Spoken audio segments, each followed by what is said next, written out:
그 KBS에서 오랫동안 그 아나운서 생활하셨는데 활동하셨는데 강성곤 교수님을 모시겠습니다. 예, 나오시죠. 네.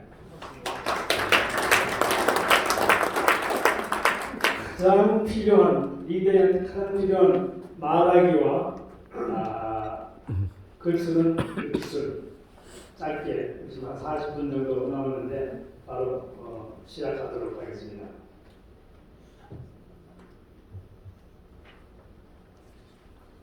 띄울게요. 네.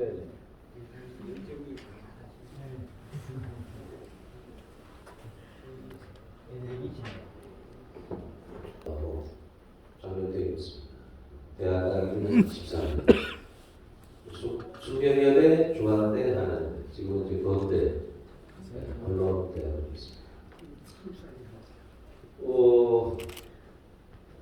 영광이고요. 강남의 한복판에 아침에 CEO 여러분 앞에서 이렇게 강의를 하고 있습니다. 저는 주로 학생들 위주로 강의를 했는데 최근에 그 전력대학원 이런 시민 CEO 대상 강의를 하고 있습니다. 좀 전에 저 아이다 이스마일로바 대사님 강의 잘 들었는데 최악의 그 순서가 미인다움이거든요. 제가 오늘 이거리 그 아이다 이스마일로바 대사님이시잖아요. 그 아이다라는 이름 좀 익숙하지 않으세요? 네. 아이다가 뭐죠? 아이다 이름을 어디서 들어보셨죠? 벨디의 오페라 아이다라고 있잖아요. 그죠? 벨디의 4대 오페라가 라 트라비아타, 우리 흔히 춤이라고 그랬던 거, 그 다음에 일 트로바토레, 그 다음에 리골레토, 그 다음에 아이다예요.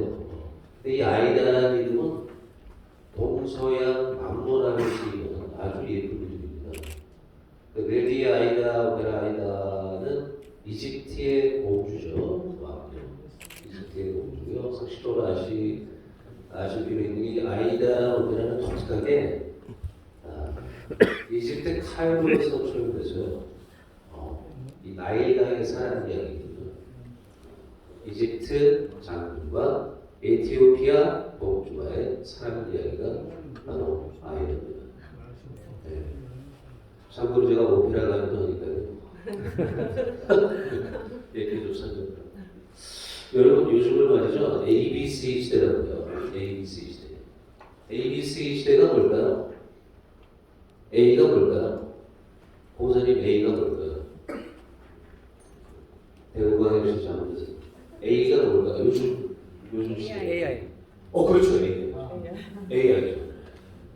B는 뭘까요? 빅데이터. 그렇죠. 빅데이터. C는 뭘까요? 클라우드. 클라우드. A, B, C. 그렇죠.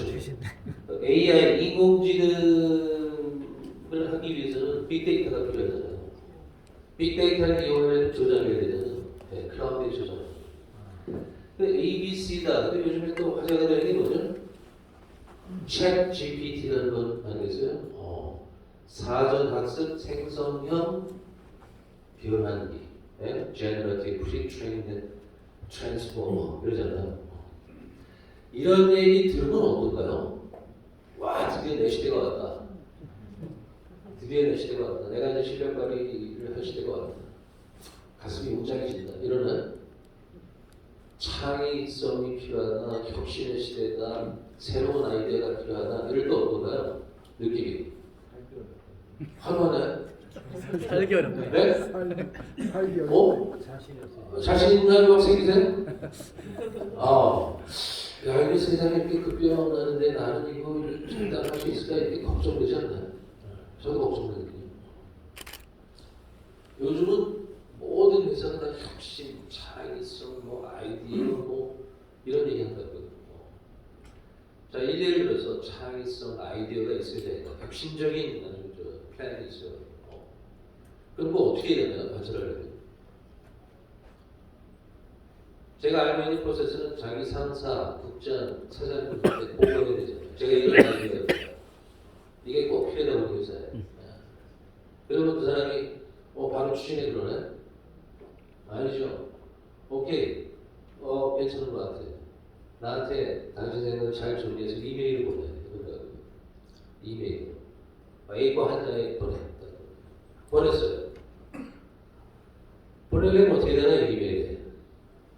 잘 써야 되는 글을 잘 써야 되는 거죠. 선택됐어요. 그러면 시행에 일어나요? 그 다음에 뭐는 프레젠테이션인데요. 네? 주니어, 시니어 사원들 놓고 팀원들 놓고 프레젠테이션 해야 돼요. 그래서 통과돼야 돼요. 프레젠테이션이 뭔가요? 말하기에 말을. 결론은 이제는 아무리 자기가 창의성이 있고 뭐 아이디어 혁신이 있다 하더라도 말과 글로 잘 표현하지 않으면 헛거예요. 표현되지 못하는 지식 정보는 의미가 없다. 여러분 말씀 잘하고 싶으신가요? 말 잘하고 싶으신가요? 글 잘 쓰시고 싶으신가요? 네. 제가 오늘 조그만 팁을 드릴게요. 저는 직업이 아나운서다 보니까 어떡하든 말하기에 노출되고 이 PD 기자들이 우리 아나운서들이 좀 앵무새 좀 이렇게 자꾸 무시해가지고 전 젊어서부터 글을 좀 잘 쓰는 아나운서가 되겠다 그렇게 생각을 했습니다. 그러다 지금 어느덧 8권의 책을 썼습니다. 요즘 네이버에 자기 이름을 치면 그 밑에 뭐 이렇게 뉴스 활약상이 나오는데 네이버에 어떤 사람의 이름을 치면 바로 밑에 뭐가 나오는지 아세요? 책이 나와요. 책. 그 사람의 저서가 나온다고요. 네? 네이버가 욕도 많이 먹지만 제가 그때 그걸 잘 아는 거예요. 네이버가 왜 그런 저서를 앞에 뒀을까요? 그 사람을 표현하고 상징하는 그런 책이다 이거예요. 저는 그렇게 생각해요. 그래서 제가 졸지에 별로 이렇게 방송은 뭐 이렇게 유명한 사람이 아니었는데 책을 많이 쓰는 바람에 제가 꽤 유명한 줄 알아요.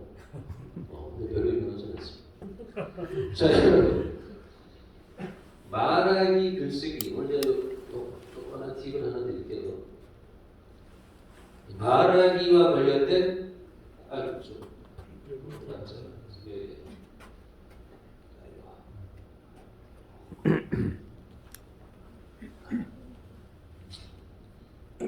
말하기와 관련된 가장 유명한 이론이 이거예요. 여러분. 가장 유명한 머리비언의 법칙, 메라비언의 법칙이라고 혹시 들어보신 분 계신가요? 다행이네요. 들어보셨으면 제가 힘 빠지는데 말하기와 관련한 아주 가장 유명한 법칙이 이건데요. 이게 한 20년 된 이론이에요. 근데 요즘에 각광받고 있죠. 자, 어떤 교수님이 강의를 해요. 선생님이 수업을 해요. 목사님이 설교를 해요. 스님이 설법을 해요. 신부님이 강론을 해요. 참 마음에 든다. 나한테 유익했다. 너무 좋았다. 했을 때 왜 그런가? 알베트 머리비엔이라는 미국 교수가 연구를 했어요. 왜 그 강의가 좋았던 것 같냐? 그랬더니 55%가 난과발적인 요인이 좋아서 그랬다고 했어요. 1번 비언어적 표현, 몸짓, 인상, 표정, 제스처, 손짓, 의상, 화장, 헤어스타일, 액세서리 이런 게 좋아서 그 사람 강의가 좋았다 이런 거예요. 38%는 보컬적인 요인이라고 했어요. 말씨, 말투, 발음법이야 뭐 이런 게 좋아서 그 강의가 좋았다. 7%만이 메시지, 내용이 좋았다 이렇게 얘기합니다. 예상과 전혀 다른 결과가 나오거든요. 보통 우리는 강의를 누구 강의를 들었다고 하면 아주 내용이 좋았어요. 진짜 내용이 좋았어요. 이렇게 생각하기 쉬운데 그게 아니었다는 거예요. 55%는 그 사람의 표정, 인상, 제스처, 의상, 화장 이런 게 좋았다는 거예요. 48%는 그 사람의 목소리, 말투, 어휘 이런 게 좋아서 강의가 좋았다. 이렇게 됩니다. 7%만이 메시지를 주목했어요. 자, 이건 뭐다? 보통 사람들은 예를 들어 면접을 예를 들잖아요. 어느 회사 면접 보러 간다 그러면 예상 질문 뽑고 뭐 그 회사 홈페이지 들어가서 뭐 사원 찾고 뭐 그래서 자꾸 외워가지고 면접관이 묻는 건 잘 대답해서 들어가는데 사실 면접관은 그런 내용보다는 그 사람 표정, 인상, 말, 그런 거야. 여러분 혹시 보험 같은 거 들 때 뭐 삼성보험, 하나보험, 뭐저 이런 세 사람이 앉아 있다 쳐요. 약관을 보여줘요. 뭐 우리는 이럴 때 0.06%가 더 많고 좀 약관을 다 보여줘요. 그럼 여러분 입장에서 그 약관을 세세하게 어떤 건 0.002%가 높구나, 어떤 건 요거가 잘 못하는구나, 그거 다 보나요? 그걸 다 약관을 봐가지고 유리한 걸 찾나요? 물론 그런 것도 있겠죠. 그러나 대부분은 어떻죠? 그 약관을 가져온 그 사람을 보죠. 그 사람을 보고 이 사람이 내가 계약을 했을 때 진짜 도와줄 것이냐, 연락을 잘 받을 것이냐, 사람을 보지 않나요? 그 사람 중에 뭘 보나요? 표정, 인상, 말투, 언어를. 그러니까 이거는 우리 보통 사람들한테는 어떤 그 인사이트를 준 거냐면, 남 앞에서 말할 때 이 공적인 말하기 이런 게 있고요. 남 앞에서 말할 때 오늘 뭐 얘기지 하고 그 내용에 너무 골몰하지 말라는 거예요. 오히려 신경 써야 될 건 뭐다? 옷차림, 표정이에요, 인상이에요, 인상, 제스처, 태도. 만약 제가 여기 오늘 등산복 차림을 왔다. 그런데 내용 좋았다. 어떡하시죠? 등산복 차림을 왔어요. 지팡이 짚고. 여러분 제 말을 신뢰를 안 해요. 더 민한 예를 들게요. 요즘은 가요. 자기가 머리가 자꾸 빠져요. 그래서 탈모 클리닉을 찾았어요. 들어갔더니 뭐 존스 홉킨스, 하버드, 뭐 서울의대 이런데 뭐 여러 그 증서들이 있고 아주 멋있어요. 근데 원장님을 딱 뵀는데 원장님이 머리가 들 정도죠. 체중 조절 때문에 PT, 필라테스 갔는데 트레이너가 배가 나왔어요. 피부를 좀 깨끗하게 하기 위해서 미백 때문에 피부과를 찾았는데 원장님이 얼굴에 뭐가 잔뜩 났어요. 다녀오실까요? 대사님. 네? 다녀오실까요? 이제는 아무리 뭐 증빙 뭐 이런 게 많아도 그런데 안 가는. 왜 안 가요? 왜 안 가요? 그 사람이 잘 고칠 수 있는데도 왜 안 가죠? 저는 비언어적 언어적 표현이 모자라기 때문에 안 가요. 자, 이거를 요즘에 요식하게 이래요. 요식한 말 하나 알려드릴게요. 이걸 요즘 말로 매력자본이에요. 매력자. 자신의 매력자본을 키워나가는 얘기예요. 자신의 외모 아니에요, 외모. 외모라는 얘기 좀 알아요.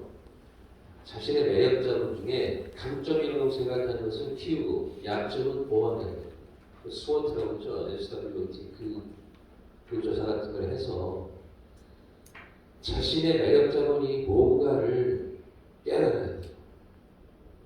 주위 평가나 가족이나 저희에서 그 받아온 평가가 있을 거 아니에요. 그 좋은 거는 자기가 키워야 돼요. 약한 면은 보충해야 돼요. 그게 말 잘하는 것보다 더 먼저예요. 아시죠? 매력자본이라는 말을 처음 쓴 사람은 캐스틴 하킴이라는 여성 사회학자입니다. 영국 사람입니다. 캐스틴 하킴. 원어는 에로틱 캐피탈이라고 해요. 에로틱 캐피탈. 근데 우리말은 매력자본. 자, 그래서 저거를 요약하면요, 3V가 필요하다고 합니다. 3V. 첫 번째 V는 뭐냐면 난 그걸 비주얼이라고 해요. 비주얼적인 요인이 필요하고요. 두 번째는 보컬적인 음성, 말투 이런 거, 보컬. 세 번째가 스토리, 버벌적인, 언어적인. 비주얼, 보컬, 버벌. 이제 남 앞에서 공적인 말하기를 하기 위해서는 이 3V가 필요한 시대다. 이걸 말씀드리고요. 근데 여기서 되게 의문이 생기잖아요. 그럼 7% 스토리, 무슨 내용은 전혀 중요하지 않냐? 나와서 말할 때 내용은 별로 중요하지 않느냐? 이런 외향이나 목소리 같은 건 필요하고 내용은 중요하지 않느냐? 중요하죠. 중요한데 많은 사람들이 간과하는 게 저는 비주얼적인, 오디오적인 부분이다. 자, 그러면 본격적으로 말을 잘하는 내용으로 들어가 보자. 말을 잘하고 싶다. 말을 잘하고 싶다. 원장님, 말을 잘하려면 가장 쉽고 빠른 방법은 뭐겠습니까? 키워드 잘 만들어야 됩니다. 키워드. 그 디테일에서 안 필요 맞습니다. 그것도 맞고요. 아까 제가 원장님 스피치 하신 거 보고 저분은 확실히 잘하시는 분이구나 느꼈어요. 조금 이따 제가 해답을 알려드릴게요. 말을 잘하기 위해서 가장 빠르고 좋은 방법은 제가 볼 때는 말을 정말 잘하는 걸로 검증받은 사람한테 배우면 돼요. 그 사람을 따라하면 돼요. 옆에 앉혀놓고 따라하면 돼요. 문제는 뭐죠? 그 사람이 옆에 없죠, 항상. 네. 항상 없어요. 그럼 그 사람을 연구하면 되잖아요. 말 잘한다고 공인받은 사람들. 그 사람들이 도대체 어떤 요인으로 말을 잘하는가를 한번, 연구하면 되잖아요. 그래서 제가 연구했어요. 말을 잘하는 사람 도대체 어떤 요인 때문에 말을 잘하나? 연구했더니 제가 연구한 결과로는 이렇게 나왔어요.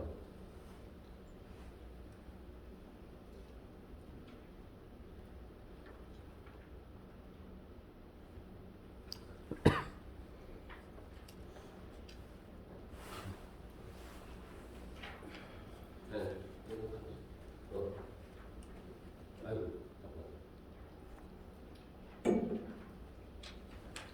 말을 잘하는 사람은요, 세 가지 요건을 가지고 있어요. 제가 관찰했더니 세 가지가 잘 믹스 앤 매치되어 있어요. 말을 잘하는. 첫 번째가 설득적인 요소고요. 설득적인 요소. 두 번째가 감동적인 요소예요.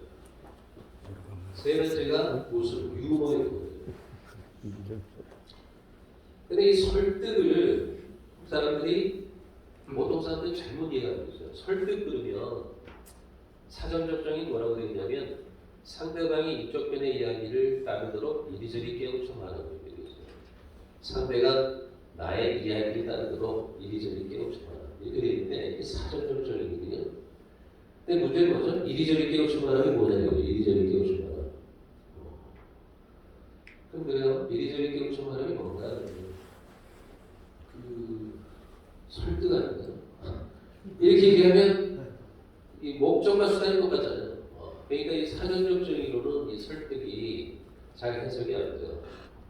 또 한 가지 지표는 뭐냐면 설득이면 사람들이 잘 좀 그 사람도 설득해. 그러니까 그 사람을 말이지 천천히 처음부터 끝까지 친절하게 화내지 말고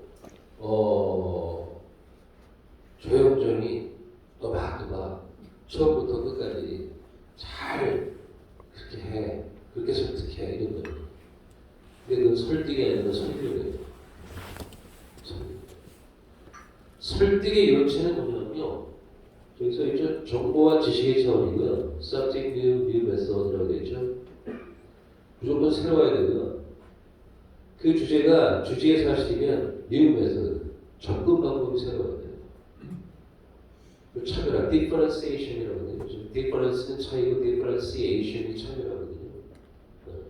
TBU라는 뭐냐면 true, 이게 영어 사전에 나온 거예요. true but useless예요.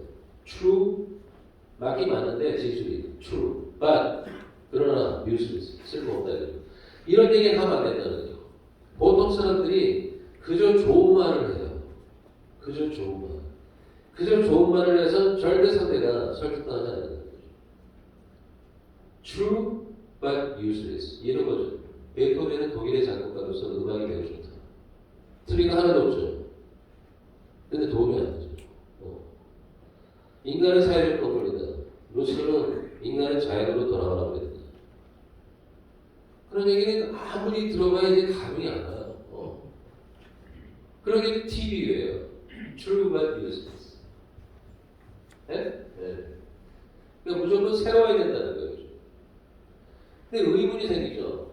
어떻게 무조건 새로운 얘기죠? 어떻게 새로운 얘기를 하냐 얘기죠. 네.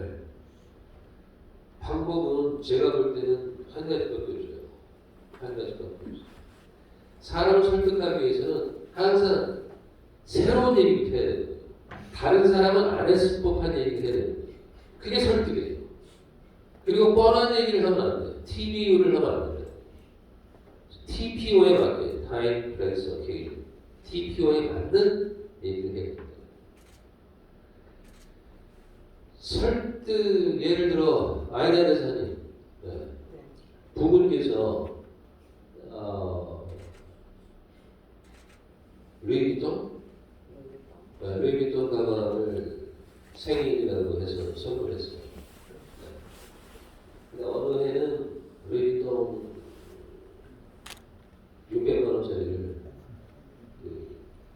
포장지 뭐 다 해가지고 싹 600만 원짜리를 드렸어요. 어느 해는 450만 원짜리인데 손편지를 썼어요. 손편지를 쓰고 그걸 미니 종이백에 싹 넣어가지고 에스파일로마 사랑한다 하고 손편지를 냈어요. 자, 앞에 거는 그냥 포장지하고 600만 원짜리, 뒤에 거는 손편지를 쓴 450만 원짜리 가방. 네. 어떻게 더 많아요? 제가 보고 생각해요. 아니요, 제가 또 사기 때문에 사기 카톡에다 비싼 600원. 네. 아니요, 600원 말고 450만 원으로 되는. 네. 사게 돼 있었어. 사게 돼 있었어. 편지가 들어있지. 편지도 들어. 편지가 들어있어요. 네. 편지가 들어있어요. 네. 그게 포인트예요. 같은 생일 선물을 주더라도 접근 방법이 새로웠죠. 그냥 명품 가방 주는 것보다 손편지를 써요. 그게 설득이에요. Something new다 이거죠. 다른 애와 달랐다 이거죠. 네? New method이겠다. 근데 이렇게 설득적인 얘기를 하려면 새로워야 된다고 그랬잖아요. 의문은 뭐죠? 어떻게 맨날 새로워요, 사람이? 어떻게 맨날 새로워요? 새롭게 새로워지기 위해서는 단 한 가지 방법밖에 없어요. 메모죠, 메모. 아까 원장님께서 계속 메모하시기 좀 저러시잖아요. 벌써 저런 분들은 벌써 나를 설득하고자 하는 마인드가 딱 배에 있으신 분들이에요. 그런데 저는 한 가지 더 말씀드리는 게 메모를 강조하는 사람은 많거든요. 메모를 강조하는 사람은 많아요. 그리고 요즘 휴대폰도 있잖아요. 한 걸음 더 나아간 거죠. 메모를 하면 뭐 하냐? 메모한 걸 안 보잖아요. 자기가 메모를 잘 익혀놓고 메모한 걸 안 본다니까. 그 메모한 걸 또 찾아요. 어디다가 메모하고. 네? 메모하는 게 중요한 게 아니에요. 어떤 마인드가 중요하다? 내가 꼭 어디서 이 좋은 얘기나 인상적인 영화나 책의 구절이나 강연이나 어떤 썸띵 새로운 게 있으면 무조건 내 말하기와 글쓰기에 써먹어야 됩니다. 라는 말이에요. 내가 언젠가 무슨 글을 쓸 때 이걸 써먹어야지. 좋은 거. 아니 내가 언제 강연을 하거나 말할 때, 공적인 말을 할 때 써먹어야지. 이런 생각이에요. 여러분 혹시 이런 얘기 들어보셨어요? 이룰 수 없는 꿈을 꾸고 이루어질 수 없는 사랑을 하며 이길 수 없는 적과 싸우고 견딜 수 없는 고통을 견디며 잡을 수 없는 저 하늘의 표현을 따져. 이룰 수 없는 꿈을 꾸고 이루어질 수 없는 사랑을 하며 이길 수 없는 적과 싸우고 견딜 수 없는 고통을 견디며 잡을 수 없는 저 하늘의 표현을 따져. 누가 하는 얘기죠? 그렇죠. 선생님 너무 견디죠. 네, 호 선생님 대단하시네요. 이거 언제? 언제 20년 접하셨고 왜 기억하셨나요? 제가 인문학을 좋아하는데 네. 세르반테스가 사실 세계 최초의 베스트셀러 작가잖아요. 네, 그래서 열심히 읽었습니다. 그렇죠. 네. 제가 여기 박수 주시죠. 제가 이제 62세인데요. 이거 외우려고 제가 보고해 줬을 거 아니에요? 62세인데 좀 짧지 않잖아요. 근데 왜 길을 쓰고 외우려고 그랬을까? 네? 너무 멋있어서. 그 다음에 자기 자신한테 용기를 주고, 그 다음에 이렇게 강의할 때 써먹어야 돼. 이거 하면 어때요? 제가 이거 하니까 어때요? 멋있어요? 멋있어요. 아, 있어 보이잖아요, 사람이. 좀 있어 보이잖아요. 네? 글도 마찬가지예요. 이 세상에 새로운 건 없어요. 멋있는 글을 썼을 때, 봤을 때, 딱 외우고 써먹어야겠다는 의지가 생기면 기억이 나요. 그리고 꼭 자기 글에다 쓰시라고. 이게 설득의 처음이에요. 설득은 항상 새로워야 되는 거예요. 제가 KBS에 입사시험 최저를 많이 했거든요. 최저. 그렇게 생기잖아요. 최저 잘하게 생기잖아요. 제가. 논술 잡고 저 최초만 들어보면 다 비슷비슷해 강아지가. 여러분 다 비슷비슷하다고. 놀랍도록 비슷해. 60%가 비슷하다고. 그럼 뭐 2시간 3시간 하고 지겹잖아요. 어떤 사람한테 점수를 잘 준다면 어떤 사람한테 특이한 사람을 잘 주죠. 내 인생의 터닝 포인트라는 작품 시험을 제가 했었어요. 내 인생의 터닝 포인트. 몇 년 전에. 그랬더니 무슨 아버지, 어머니, 할머니, 군대, 애인 이런 얘기 많이 썼는데 어떤 친구가 울보사위라는 키워드를 썼어요. 울보사위. 울보사위. 울보사위라는 키워드가 일단 관심이 가나요? 안 가나요? 관심이 가죠. 예. 이 친구 왜 울보사위라고 썼나 봤더니 그 사람은 지금 신입사원 시험 보는데 결혼한 거예요. 결혼했고 아이도 있어요. 군대도 갔다 왔어요. 그 자기 시험 치고 있다는 거예요. 지금 백수래요 또. 그 울보사위가 뭔가 했더니 자기가 결혼을 하고 시집도 안 되고 그러는데 아내가 임신을 한 거예요. 근데 이제 3달이 돼가지고 병원을 가는데 자꾸 자기 아내가 여보 나는 자연분만 할 거야 자연분만 할 거야 계속 그러는 거예요. 근데 그게 이 친구한테는 내가 돈이 없으니까 제왕절개 비싸니까 자연분만 하겠다는 그런 얘기가 들리는 거예요. 그 아기를 가려 들어갔는데 대기실에 앉아있는데 장모님이 오셨어요. 근데 이제 아내의 신음소리가 들리는 거예요. 애기가 나오는 거예요. 그 울음이 팍 터졌어요. 그랬더니 장모님이 아이 사람아 여자가 때가 되고 결혼하면 다 애기가 나오는 거야. 또 애 나올 때 저렇게 다 이렇게 막그 신음소리를 내고 그래요. 이 사람은 우리 사회는 울보사일세? 딱 이런 거예요. 울보사일세? 라는 말을 하는 거예요. 이 친구가 내 인생의 터닝 포인트에 바로 그 울보사위라는 단어가 떠오르는 거예요. 그래서 울보사위라고 저는 자기가 그 울보사위라는 얘기 듣고 내 아내를 사랑해야지. 반드시 취직이 돼야지. 반드시 KBS에 입사해야지. 마음을 먹었다는 거예요. 울보사위라는 단어가 가슴에 맺혀요. 그게 심리에 떠오르는 거예요. 네. 울보사위. 합격했을까요? 울보사위? 놀러 일어나? 울보사위 하면 가슴이 떨리나요? 내가 지금 이러고 살죠. 나도 젊었을 때는 아내를 사랑했지. 이러면서 점수를 잘 주겠죠. KBS에 입사했어요. 제가 98점 줬어요. 98점. 다른 들 80점 이럴 때. 합격하지 않을 수가 없죠. 설득에 요청하는 겁니다. 다른 사람이 다 똑같은 얘기할 때 다른 얘기를 해요. 그게 설득이에요. 그게 설득이에요. 내가 설득당했다는 감정을 어떻게 표현해야 되냐면 내가 오늘 이제까지 살아오면서 처음 듣는 얘기를 듣겠다. 내가 몰랐던 얘기를 들었다. 그게 설득이에요. 다른 게 설득이 아니에요. 네? 내가 누구를 설득하려면 어떻게 해야 되나? 무조건 새로운 거. Something new, of course. 예, 감사합니다. 선생님한테 박수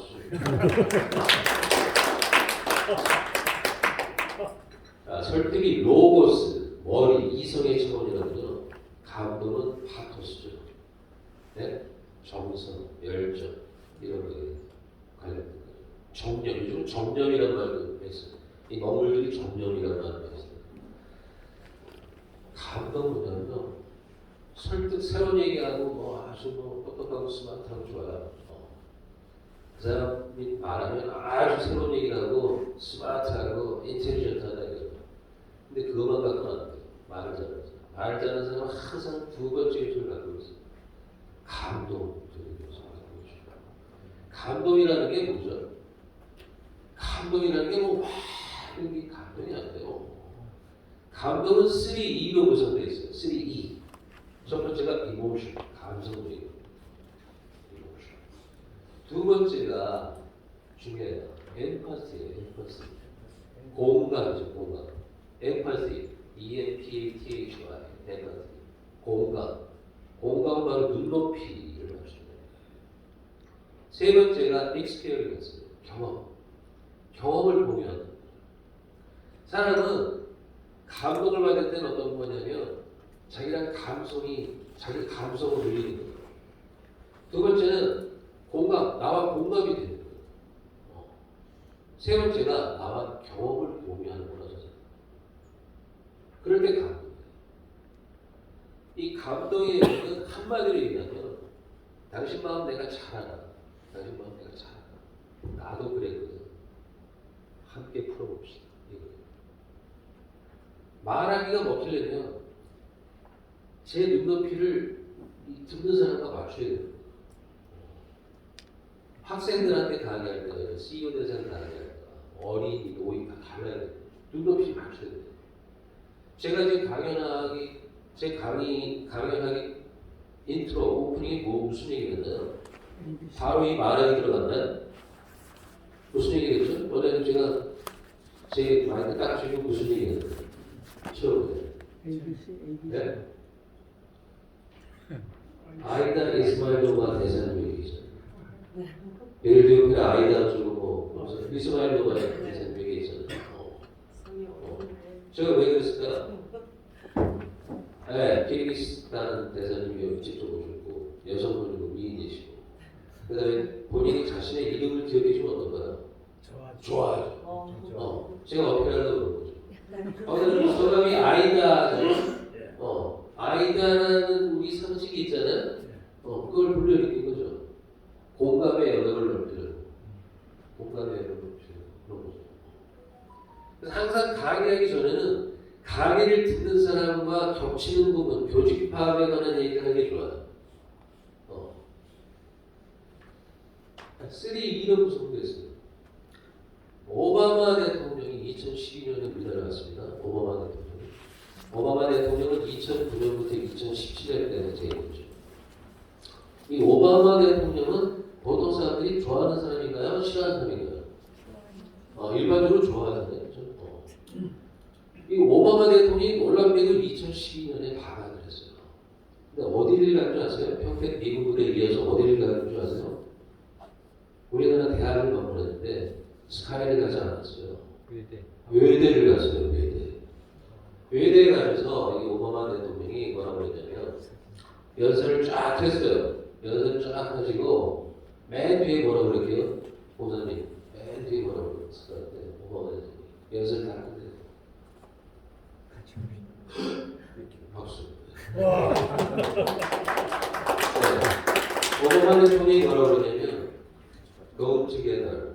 그 다음에 한국과 미국이 go together 하자 이거죠. 그리고 거기서 끝났으면 별 의미 없었는데 go together. 그리고 서쪽 한국말로 같이 갑시다 이랬어요. 같이 갑시다. 뜨거운 박수가 나왔겠습니까? 안 나왔겠습니까? 왜 굳이 같이 갑시다라는 한국어를 했을까요? 교집합, 눈높이를 맞추는 공감대를 형성하는 거죠. 공감대. 자기가 영어 연습을 하는데 알아듣는 사람이고 못 알아듣는 사람도 있었을 거 아니에요. 지겨운 사람도 있었을 거 아니에요. 그런데 들어줘서 고맙다. 같이 갑시다. 한국과 미국, 나와 우리 외대인들이 같이 갑니다. 오바마 대통령은 연설에 다니는 거 아시죠? 스피치에 다니는 거 아시죠? 그 사람은 뭘 해도 다 달라요. 엠파티. 그리고 이 라포라는 맨 밑에 라포라고 되어 있는데 디테일까지 전문가 어제 처음 봤어요. 이거. 박수 다시. 이 라포는 우리말로는 그 친근감, 그렇죠. 관계성. 공사님 모르시는군요. 라포는 원래는 라포 불어요. 근데 영어는 이제 래퍼라고 그러고 우리말로는 그냥 라포거든요. 심리 상담료거든요. 친근감, 관계성 이런 뜻이거든요. 사람에게 감동을 주려면 내가 당신들하고 친근하다. 나는 저 위에 있어서 가르쳐주는 사람이 아니고 친근한 사람이다. 나는 여러분과 관계가 있는 사람이다. 관계성이 많은 사람이다. 라는 걸 느끼게 해요. 그래야 사람들이 마음을 열어요. 마음을 열어요. 좀 마음을 연다는 얘기 많이 하잖아요. 이게 멋있는 얘기를 하면 파도스죠. 파도스. 아까 설득이 로고스잖아요. 이건 파도스죠. 가슴이죠. 가슴을 움직여야 돼요. 말을 잘하는 사람들은 뭘 새로운 거를 가르쳐주기도 하지만 그 사람들과 연대하고 있다. 공감하고 있다. 이런 분위기를 잘하죠. 말을 잘하는 사람들은 항상 설득과 감정의 요소를 믹스 앤 매치다. 믹스 앤 매치. 그다음 세 번째가 선생님 덕에 아주 제가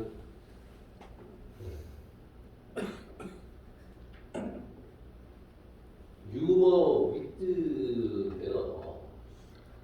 대부분의 이게 무슨 뭐 스마트폰 말고 대부분의 이런 분들 말은 상당히 잘하는데 아주 새로운 것도 많이 가르쳐주고 스마트하게 인텔리전트하고 그다음에 이모셔널하고 따뜻하고 근데 다 듣고 났는데 분위기가 싫고 다 듣고 났는데 외로워요. 네거티브한 감정이. 그러면 말을 잘하는 게 아니에요. 말을 잘하는 사람들은 어떻죠? 분위기를 유쾌하게 만들죠. 유쾌하게 만들어요. 유쾌하게 만들어요. 그래서 유머와 웃음의 코드인데요. 이건 바로 positive impression. 긍정적인 인상을 주는 아주 전략적인 이거 항상 내 말하기에 긍정, 희망, 유쾌 코드를 담는다. 이런 생각을 하죠. 이런 생각을 하죠. 그런데 사람이 이렇게 유머와 웃음의 코드를 장착하기가 쉽나요? 우선 첫 번째 말씀드리고 싶은 거는 여러분 주위에도 보시면 지금 여기서 지금 몇 분 보이는데요. 이렇게 원장님도 그러세요. 이렇게 대사님도 지금 그러시네요. 가만히 있는데도 이게 그냥 홍 선생님도 그러시네요. 가만히 있는데도 공사님도 그러시네요. 가만히 있는데도 이렇게 슬슬 이렇게 웃고 있는 분 계시죠? 가만히 있는 게 웃고 있는 분이 있잖아요. 항상 이렇게 옅은 미소를 짓고 있는 분들 있잖아요. 이런 분들은 어때요? 자기 옆에 있으면 어때요? 불편해? 좋아요? 좋아요. 좋죠. 이게 이 행복 바이러스 같은 거예요. 이런 분들은 엄청난 경쟁력을 갖고 있는 거예요. 그동안 성장해 오면서 또 사회생활하면서 그렇게 몸에 배신 분들 그런 분들을 싫어하는 사람은 별로 없어요. 제 아나운서실도 우리 배모 아나운서라고 있는데 이 친구는 내가 한시 뉴스를 포문했어요. 낮에 한시 뉴스를 라디오 뉴스를. 근데 보통 새벽이나 밤 뉴스를 포문을 하는데 한시 뉴스를 포문하는 놈은 아주 드문 케이스였어요. 그래서 저희 가부대가 오기만 해봐라고 이제 근데 평소 잘 웃어요. 저희 들어왔는데 어떻게 된 거야? 이러면서 어떻게 그렇게 웃는 거예요. 근데 거기다 대고 화를 낼 수가 없어요. 근데 어떤 사람도 오도 몇 번 하고 뭐 이렇게 조금 잘못했다고 그래도 막 하늘이 무너지는 사람이 있는가 하면 이렇게 엄청난 실수구나. 그 사람이 그 자기 실수를 이제 인지하지 못하는 것과 다른 차원이죠. 이렇게 평소에 잘 웃는 사람들 앞에서는 화도 잘 못 낸다는 거죠. 그래서 이 웃음의 경쟁력, 이 웃음의 경쟁력이라는 건 대단합니다. 그리고 이 웃음이 메인 사람들은 아주 좋은 경쟁력을 갖고 있는 겁니다. 대부분 사람 저를 못해서 꼭 어떻게 해야 되나요? 이런 분들이 이제 유머를 이제 쓰시잖아요. 유머를 하겠다고 저희 같은 이제 소위 그 장년층 유머를 40대, 50대, 60대가 유머를 쓰답시고 자 직원들 다 모여보세요. 제가 오늘 재밌는 얘기 들었으니까 내가 유머를 쓸 테니까 한번 들어봐요. 하고 유머를 쓰면 벌써 고개를 저으시네요. 저 선생님 벌써 고개를 막 저으시네요. 왜 고개를 저으셨어요? 지금 얘기도 안 하는데 벌써 고개를 저으시면 어떻게 해요?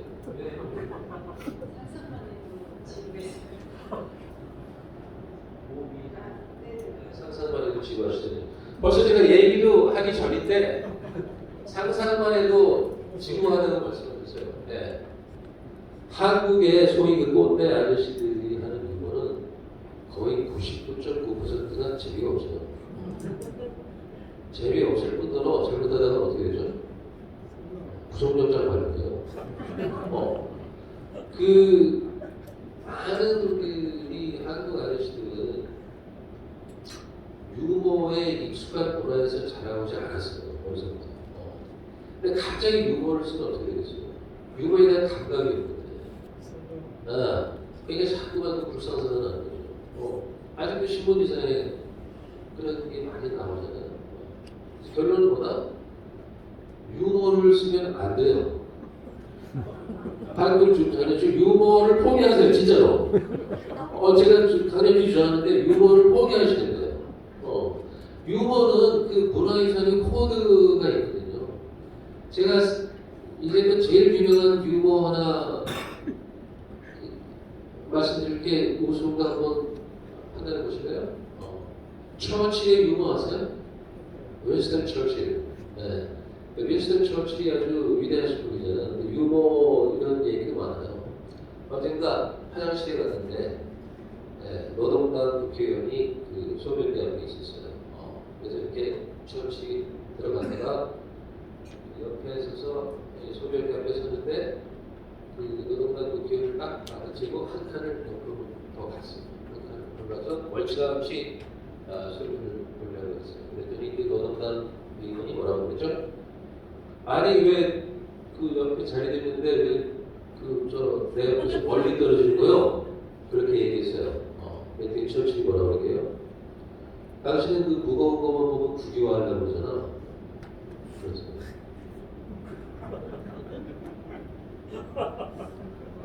재밌나요? 우리 원장님 영어를 잘하시는 분이 재밌는데 보통 분들이 그게 왜 재미지? 이러시잖아요. 이 유머 코드가 다른 거예요.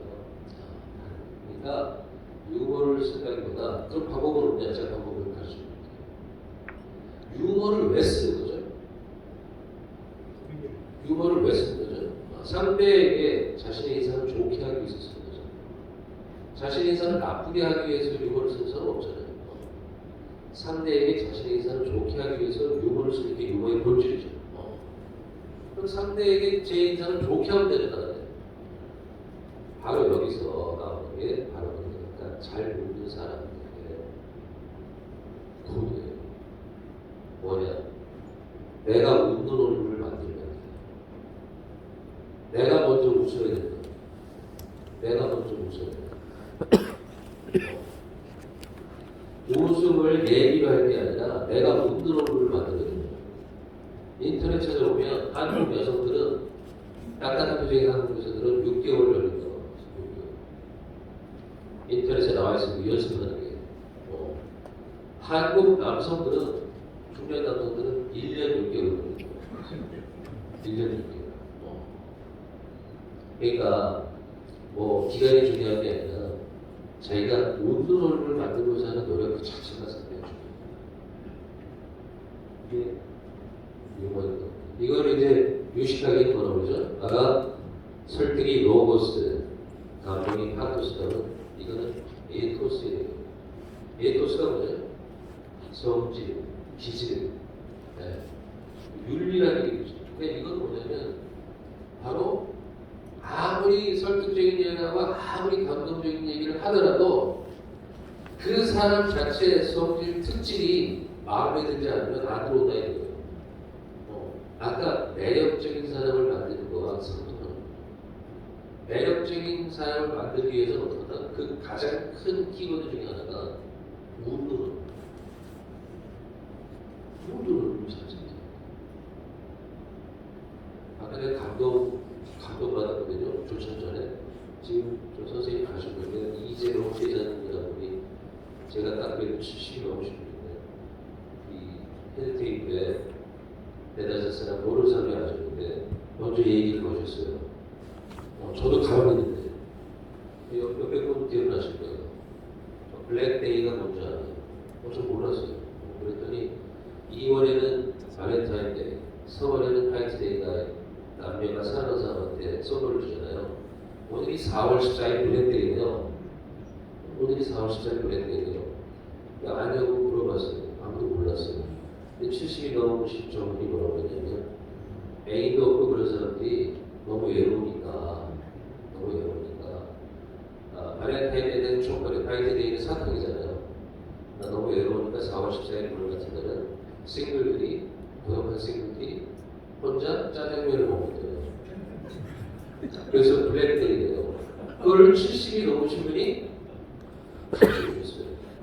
그 얘기를 듣고 전복죽을 먹은 거예요. 네? 놀라운 감동이죠. 그럼 저는 또 무슨 아까만 생각을 했죠? 이걸 써먹어야지. 이걸 써먹어야지 하는 생각하는 거죠. 이 얘기를 하면 좋아할까 싫어할까 판단하는 거죠. 좋아하시잖아요. 네. 저 70이 넘은 회장님이 그 얘기를 하려고 했을 때는 어떤 노력이 필요했죠? 그걸 누구한테 듣고 기억한 거 아니에요. 그럼 써먹어야지 하신 거 아니에요. 이런 어색한 분위기에서 내가 써먹어야지 하는 거 아니에요. 바로 아주 바라게 핵심 코어를 알고 계십니다. 자, 마지막으로 하나만 강조하고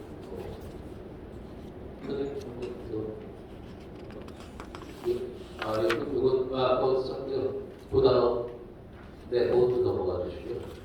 보드 넘어가 주시고 요거 하나를 마지막으로 하겠습니다.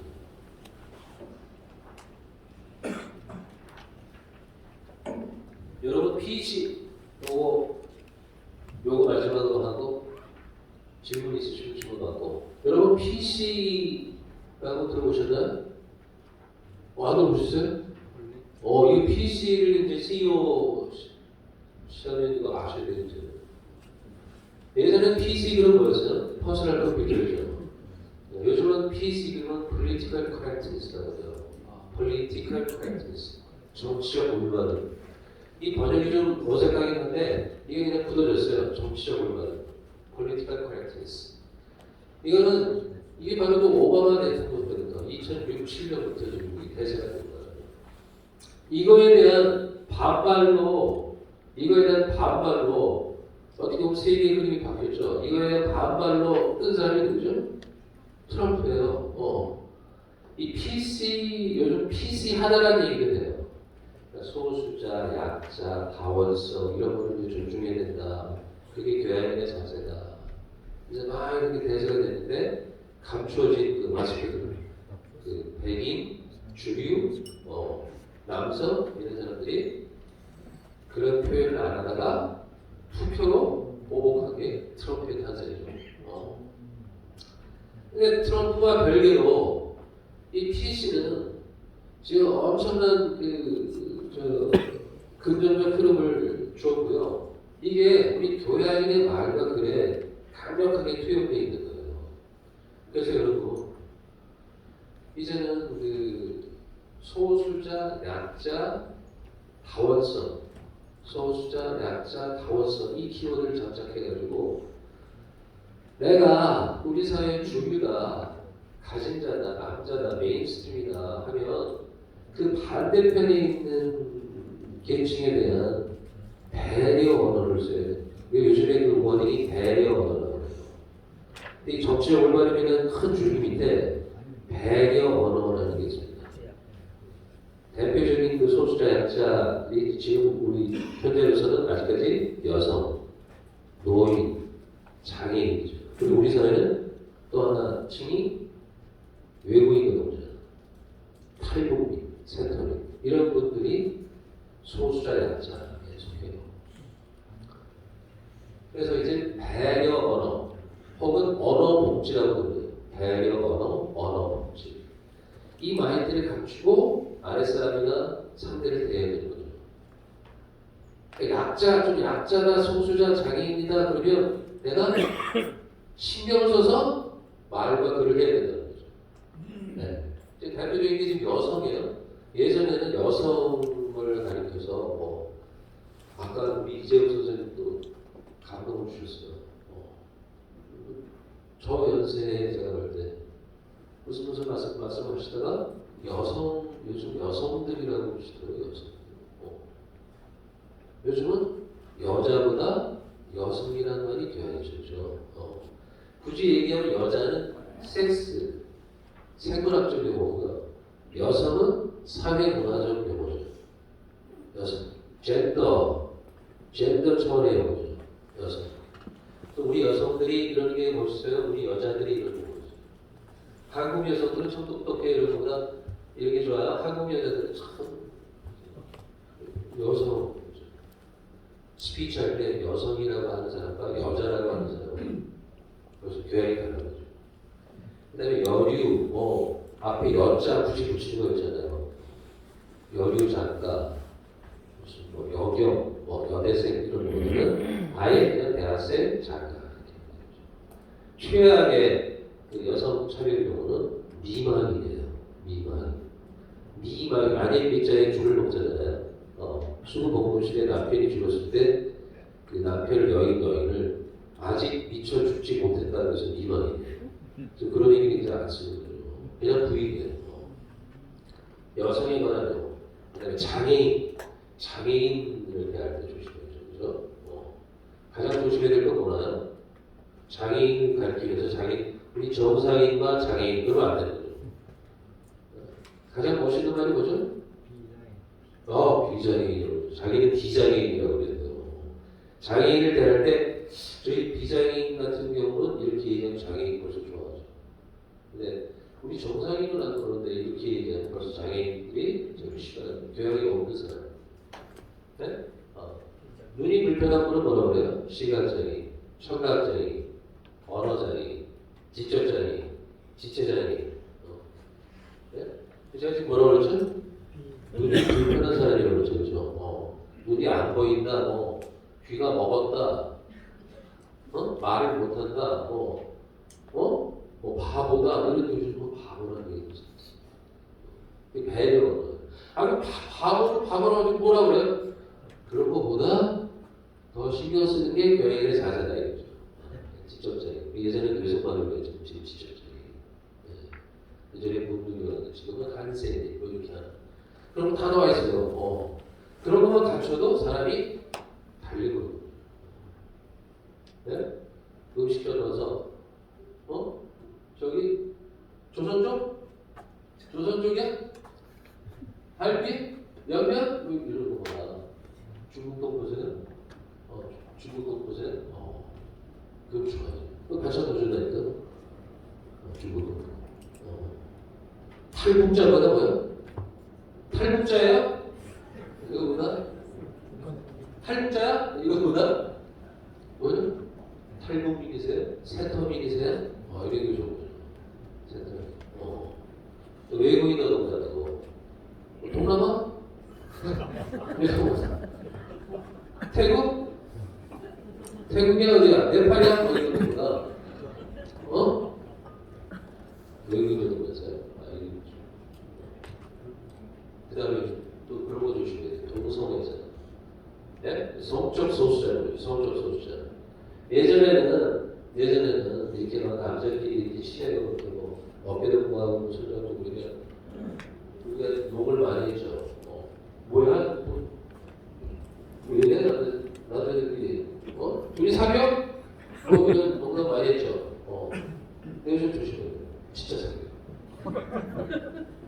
성적 소수자들이 있는 거죠. 성적 소수자들이 있어요. 동성애자.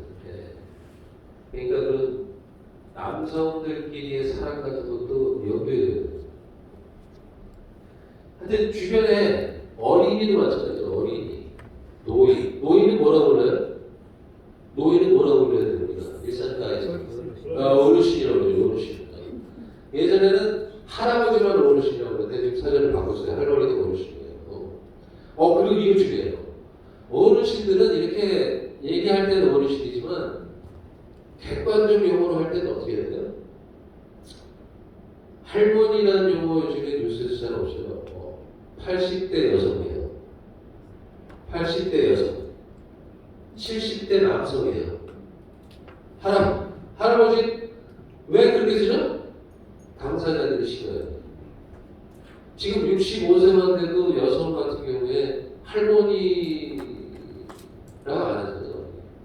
이렇게 봐도 50대가, 심지어 어떤 분은 40대가 지금 분도 있잖아요. 그러니까 60대에서 70대 남성, 이게 교양이 되는 거예요. 그리고 부르되는 거죠. 이렇게 소수자, 약자에 대한 다원성이죠. 어떻게 보면 다원성. 이제 다원화된 상황입니다. 자기 위주 생각하면 안 된다. 자기 위주로 언어생활을 하면 안 된다. 마지막 팁을 하나 드릴게요. 긴장. 꼭 여기서 질문하려고 꼭 긴장을 어떻게 하면 안 하냐고 그렇게 보시거든요. 긴장 안 하는 방법 제가 가르쳐드리고 들어가겠습니다. 긴장을 어떻게 하면 안 하냐. 어떤 모델을 해요? 나는 친한 친구들이나 이렇게 동료들이랑 있을 때 말을 참 잘하거든요. 근데 남 앞에만 서 이상하게 말을 못해요. 참 이상해요. 말을 못하는 거예요. 그럼 인정해야 돼요. 그건 말을 못하는 거라고. 친한 사람 앞에서 다 잘해요. 문제는 뭐야? 공적 말하는 거, 공적 말하는 거. 남 앞에 섰을 때 모르는 사람, 어색한 분위기 이런 데서 말을 잘해야 돼요. 근데 그 말을 잘할 때 방해력이 뭐죠? 긴장이잖아요, 긴장. 긴장을 이기는 방법은 단 한 가지예요. 오직 하나예요, 긴장을 이기는 방법. 결론부터 말씀드리면 긴장되는 장면에 조금씩 점차 자신을 멈춤시킵니다. 긴장의 바다에 자기를 빠뜨려버린 태양. 평소에는 가만히 앉아있다가 스피치 할 때마다 딱 나타나서 너무 말을 잘한다. 그런 사람 없어요. 그런 사람 없어요. 그러니까 조금 친밀한 분위기, 작은 집단에서부터 자기가 나서서 조금이라도 말에 버릇해야 돼요. 그게 점점 커져서 친밀한 집단에서부터 모르는 집단 커져서 점점 더 긴장을 자기 친구처럼 얘기해요. 이거 내가 긴장돼, 긴장돼. 오늘 좀 이렇게 큰데 왔다, 그지? 좀 잘해보자. 긴장을 친구처럼 얘기고, 이 숙명이다. 앞으로 내가 살아야 되는데 숙명이다. 이렇게 얘기합니다. 그러지 않고는 절대 말을 잘할 수 없어요. 자기가 욕을 나설까 말까 이렇게 고민될 때 화를 잘 던져야 돼요. 나서요. 하다못해 뭐 망년에 뭐 소년에는 건배사 같은 거 하나 올 때도 아유 난 안 해 그런 거보다 한번 해보는 거예요. 그냥. 치밀한 짓이었습니다. 제가 남 앞에 서는 건 정말 싫어했거든요. 저는 아나운서였지만 이쪽으로 앉아서 라디오 뉴스나 하고 클래식 음악이나 들고 전 이런 거 좋아했지. 텔레비 뭐 예능 부리고 전 싫어했어요. 그리고 야구 중계는 어떻게 좀 해야 되겠다 이렇게 했는데 그것도 선배들이 시켜주지도 않아가지고 저는 조용히 살라고 그랬는데 대학 강의를 하다 제가 이렇게 됐어요. 대학 강의를 하다가 이렇게 돼가지고 이런 데까지 오게 된 거죠. 자, 오늘 여러분 말하기, 제가 글쓰기가 아니죠. 여러분 말하기 능력을 업그레이드시키는 조금이라도 도움이 되셨습니다. 네, 고맙습니다.